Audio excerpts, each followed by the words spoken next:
Hey guys, welcome back to another video, and I have some news for the new game. We just got a new update of the game, and I wanna thank you for 199 subs. We did really good this year. The views, videos, everything, and on the 7th anniversary. Well, I'm still thinking of making a video. I don't have that much CC yet. Well, let's start the video.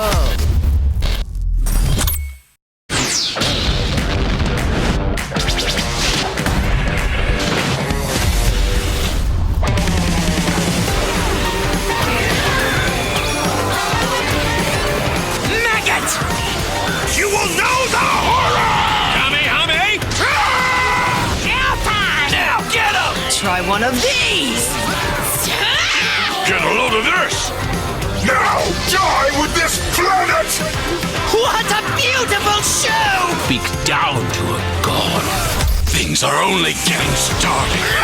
You're about to find out what it's like to fight a real Super Saiyan! I'll show you what happens when you underestimate me! Now! It's over!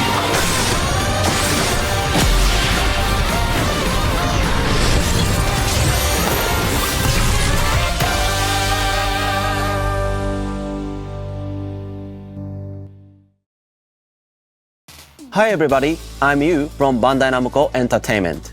Hello everyone, I'm Toshi from Bandai Namco Entertainment. As you saw in the trailer at the beginning of the show, the new Dragon Ball game project first revealed. Guys, we finally have Toshi back. I don't know how long has it been, but oh my god, we have Toshi. It's been so long since we ever had a Toshi in the game, and I can't believe it. Entertainment. Hello everyone, I'm Toshi from Bandai Namco Entertainment.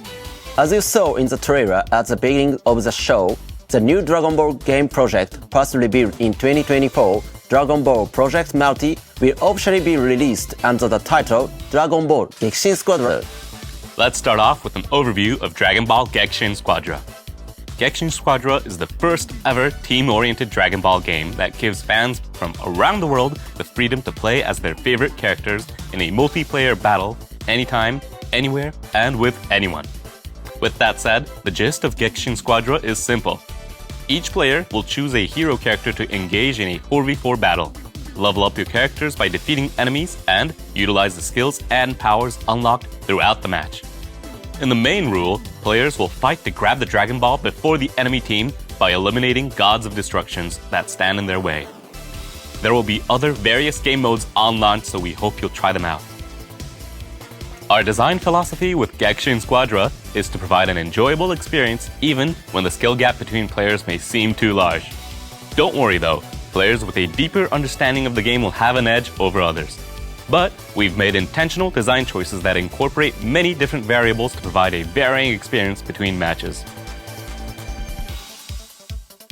To make Dragon Ball Gexin Squadron more enjoyable for everyone, we are working on expanding support beyond the mobile and PC version to include console. The game will support cross-platform play, meaning players on different consoles can fight each other. There will also be cross-platform save support, allowing game progress and save data to be carried across multiple platforms. So you can play the game at home on a console, then continue playing on a mobile device outside. To make sure our game is ready for all players on each platform, we will be holding a network test from June 12th to June 16th. Wow, I wonder who's the new kid. Maybe we're getting Beerus? Because, while I've been watching the trailers, and I don't see Beerus. Or maybe we're getting Super Saiyan Gohan. Because we already have a Kid Gohan. Or maybe we're getting a Cell. But make sure to put in the comments so you can let me know.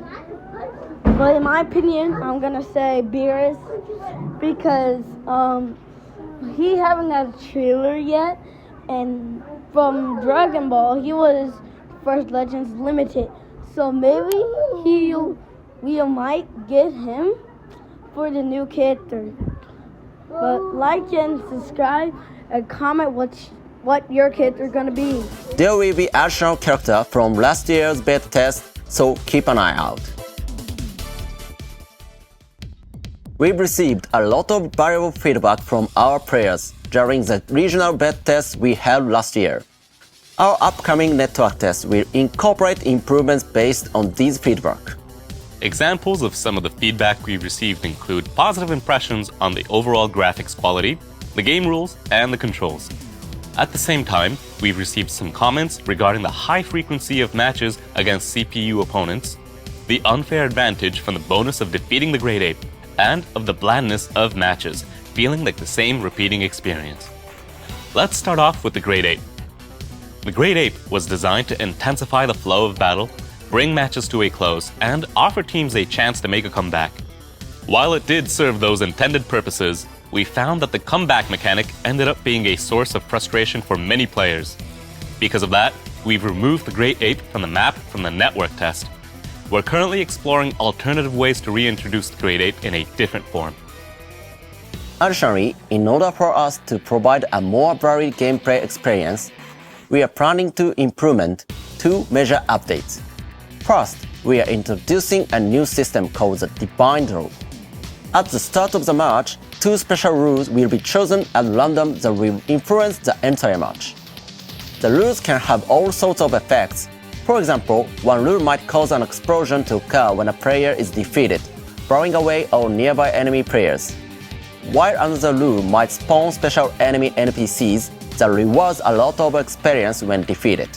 By introducing different rules to each match, we hope to bring more variety to the gameplay experience.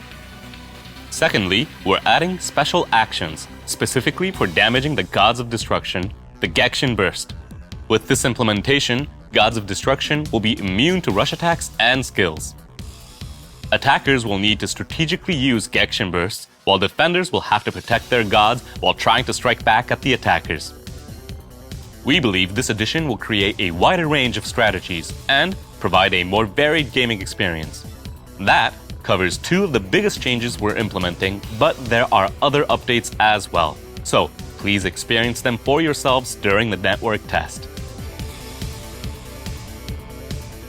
We'll be sharing further updates through our official X account, as well on our new Instagram and Facebook pages. So be sure to follow us to stay informed. We've also started an official Gexin Squadron Discord server. This is a first for a Dragon Ball game, and the Discord server is a great place to find friends to play the game with, so be sure to join from the description below. That's it for today's video. We're working very hard to launch the game sometime in 2025, so stay tuned. See you all on the battlefield of Dragon Ball Gexin Squadron. Thank you guys for this video. Like and subscribe to make sure you always follow. And I'm on TikTok and Facebook, maybe. But if you want to, and I sent you the TikTok name, so make sure to follow me and like and subscribe. See ya.